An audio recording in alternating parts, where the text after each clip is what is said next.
Next, Oh. ito ang story. Si asawa, natutulog siya. So, bigla Oh. siya nagkaroon ng bangungot.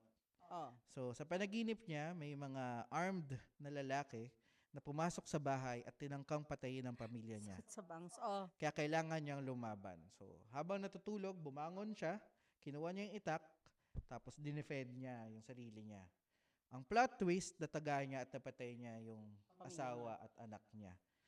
At kinasuhan siya ng parricide. So, did the Supreme Court say guilty or not, Not guilty. Bakit? Somnambulism. Somnambulism.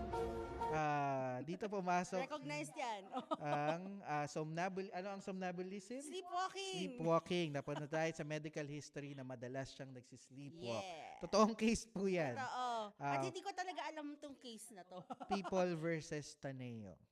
Taneo. Okay.